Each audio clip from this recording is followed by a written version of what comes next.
Hi guys, welcome back to my channel. Today's video is all about the top 10 fashion mistakes that I always see women making. Now I doubt anyone does all of these 10 things at the same time, but I'm sure we can all relate to some of these things at one time or another. I am definitely guilty of some of these fashion mistakes. So this obviously does include fashion mishaps, but it also includes a bit of style as well. So all of this is purely my opinion. So if you disagree, that is totally fine. You rock your style the way you want. It really doesn't matter what anyone else thinks. But I do hope you enjoy these top 10 fashion mistakes and you learn something along the way. But if you do happen to be new here, then welcome. My name is Shay and I would love for you to consider subscribing to my channel. I know everybody does these classic, kind of annoying intros sometimes, and you're probably going to subscribe or not subscribe regardless of what I say. But I did start my YouTube channel less than a year ago and I am almost approaching 100,000 subscribers. So that is crazy to me. So I would love for you to consider subscribing if you haven't already. I mainly make videos on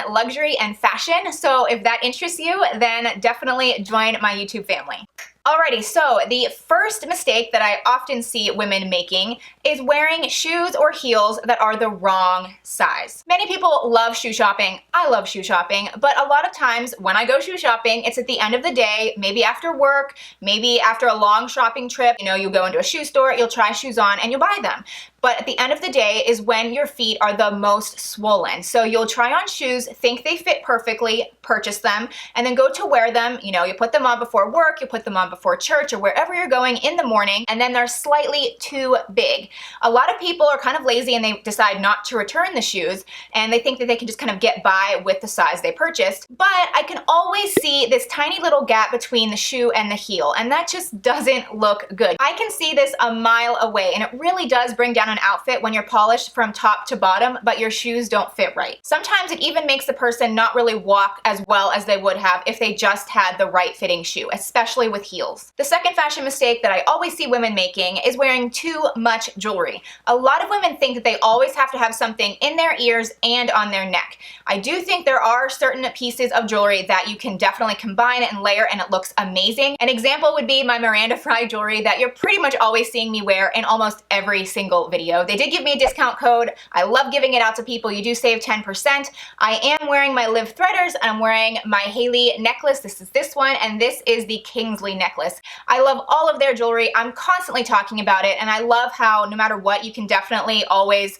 you know, layer everything, but I don't ever think it's too much. But the problem comes in when you wear a very chunky necklace and feel the need to then put on a statement pair of earrings. That is just way too much. If you're wearing a bold pair of earrings, then just skip the necklace. If you're wearing a very bold necklace, then just skip the earrings. But when in doubt, just go for the more dainty gold, silver tone jewelry, and I think you'll be set. The third fashion mistake goes along with the last one, which is not wearing any jewelry at all. Now, I understand that this can be a personal preference, and that's totally fine if jewelry is not your thing. However, I do think jewelry is kind of like the icing on the cake. I often think about it as you doing a full face of makeup, but just leaving off the lipstick, and that just doesn't look right. So in my opinion, I love dressing up my outfit with really nice jewelry. It doesn't have to be crazy expensive or anything, but it really does put the icing on the cake or on the outfit. The fourth fashion mistake is cat hair or lint. Now, if you're a pet owner, you definitely know what I'm talking about. And if you're not a pet owner, then you're probably going to think I'm crazy. But I am 100% guilty of this. We do have 2 cats in our house, and we try our best to keep on top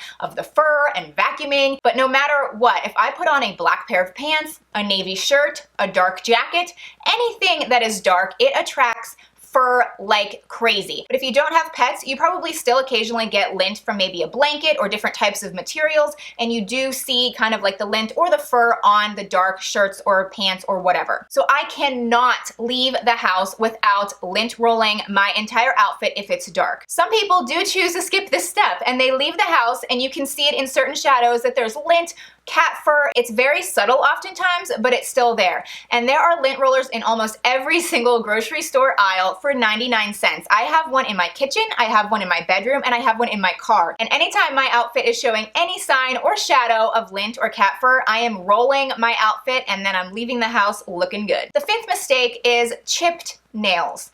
Now, I know there's tons of people out there that are very on top of this. They never let their nails look terrible. They're very polished and manicured with their nails, but then others kind of, let it go. It's not really that important to them. Like many of my other tips, if your outfit is put together, your makeup's on point, you have a fabulous handbag, your shoes look great, but you have terribly chipped, polished nails, then it just doesn't look good. It brings down the entire look. So what's really helped me with this is actually paying to get gel or shellac nails at a local salon. And by the way, gel and shellac are the same thing. It took me a few months to figure that out. It's really not that expensive. It's usually around $20 to $25 depending on where you live and where you go and everything, but it really stops your nails from chipping. I mean, I go 2 to 3 weeks and my nails don't chip at all. The only reason I have to go back to get a different, color is because my nails actually start to grow out and there is a gap between my cuticles and my nails. So I will go back and they will change out the color and I'll start the process over again and it's another $20 to $25. But it really honestly saves me a lot of time. I don't have to worry about chipping nails. I don't have to paint my nails every other day.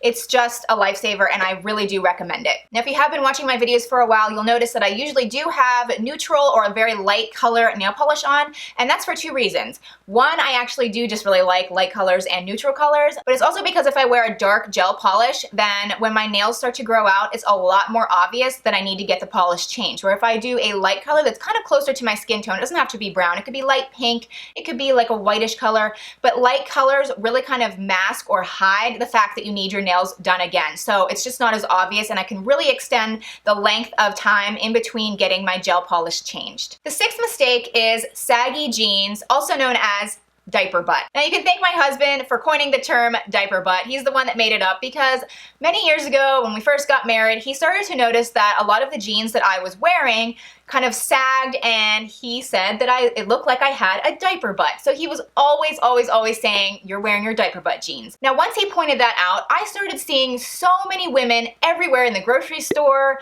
just at the mall, like everywhere, kind of with this diaper butt look. When people buy jeans, the jeans in the store, like in the fitting room, are the tightest they're ever going to be. So people try them on in the dressing room, they buy the ones that fit the best, they go home, they start wearing it, and as they start wearing it the first 2 or 3 times, the jeans start to stretch out a little bit. Over time, usually within a month or 2, the jeans do not fit nearly as well as when they did in the dressing room, aka diaper butt. So what I like to do is when I'm buying jeans, I actually go a smidge tighter than what I really want them to look like. That way, after I wear them a few times, usually it's 2 or 3 times, they really kind of stretch out to be exactly the perfect fit. I no longer have diaper butt jeans. My jeans fit really great. My butt looks pretty good. I'm a happy camper, and so is my husband. So that leads me into my 7th mistake, which is when women always buy the same size clothing. I often hear people say, oh, I'm a size 6 or I'm a size 4, I'm a size 12, and then they just stick to that number because that's what they are. I'm always really confused by that because every single brand, style, just everything in general, I am completely different sizes for every single thing. I really do love online shopping, and at the same time, it is hard for me because I really never know what size I'm going to be. So a lot of times when I do online shop, I end up having to return a good amount of things because I want it to fit perfectly. So in one brand, I might be a size 0, the next brand, I might be a size 4, and then the next one, I might be a size 2, and that's all even dependent upon the actual style of the shirt or pants or whatever I'm wearing. You'd be surprised by how many people buy the size they think they are or they should be rather than what flatters them the best. The 8th fashion mistake that I often see women making are wrinkled button-down shirts. Now, for men and women, button-down shirts are notorious for being wrinkled. Looking wrinkled in general doesn't look good, but for some reason I see it the most when it comes to button-down shirts. I think it's probably because they're the most difficult to iron. You have to, make the sleeves lay really flat. You have to go around all the buttons. There's the collar to worry about. You guys know what I mean. Now, if you've been watching my channel for a while, you know that I am a huge lover of buying more inexpensive clothing and then really dressing up the outfit with designer accessories like handbags or designer shoes, that kind of a thing. But when it comes to button-down shirts, I really think it's important to actually invest in high quality brands and materials for that particular type of clothing. I have so many Forever 21 or H&M button-down shirts, and those materials are obviously a lot cheaper than higher-end brands. Those shirts wrinkle like crazy. I could spend 25 minutes ironing the shirt to perfection, but as soon as I get into the car, I twist and I turn or I go about my day, it's immediately wrinkled again. So I found that when I invest in higher quality materials for button-down shirts, it's a lot easier to actually iron the shirt, but then the wrinkles stay away all day long. So that is why sometimes investing in high quality brands can be well worth it. And maybe that's why you like my YouTube channel. The 9th fashion mistake might be a no-brainer, but it is dirty shoes. Again, you would think this would be a no-brainer, right? But I see this all the time. A lot of people would never ever walk around with muddy shirts or muddy pants or mud across their face, but yet a lot of people find that it's acceptable to have really dirty shoes. Now, I do understand this some of the time. A lot of times I do see it with tennis shoes or sneakers or like boots in the fall, like maybe people are going pumpkin patch picking and they're out and about outdoors, and I totally get why it happens, but I think a lot of people kind of forget to actually clean their shoes, and then they continue to go out and it just doesn't look really great. Cleaning off your shoes will not only be good for the shoes, but it will actually extend the life of them, and it will make your outfit look 10 times better. And finally, we have reached it to the 10th mistake, which is very close to my heart, because if you guys know me or you've been following my channel for a while, you guys know I have a love for handbags. More specifically designer handbags, but hey, I mean, like, any handbags are really good. But the 10th mistake that I always see women making is not changing out your handbag for the occasion. Now, not everybody has to have a huge handbag collection or even be remotely interested in handbags like I am. I mean, like, I kind of take it to the extreme sometimes, but I do think everybody should have a select few bags that fit various categories. For example, there is a difference between a large everyday bag and a smaller, more dressy bag. Even at weddings, I'll often see a woman dressed to perfection. She has a beautiful, slim-fitting dress. Her shoes are gorgeous. She just looks so nice for this event, but she's carrying like a large tote bag. That just doesn't look right at all. So this partly could be because of the laziness of changing out the bag, and she's kind of more focusing on the outfit. But in my opinion, handbags complete the outfit. It just seems really odd to me to be completely dressed up for an occasion, but then not tie the look together with the appropriate bag. And we're at the end of the video, so we made it. If you liked this video, enjoyed it, maybe learned something at all, I would love for you to hit that like button and maybe subscribe if you haven't already. I would love to have you back. And if you guys can think of any fashion mistakes that I didn't cover that really kind of bug you or you think people should kind of be aware of, then make sure to comment it down below. I would love to read what you think. There's so many more that I could have mentioned. I'm kind of interested to see if you guys mention those as well. So thank you again for watching, and I will see you very, very soon in my next video. Bye!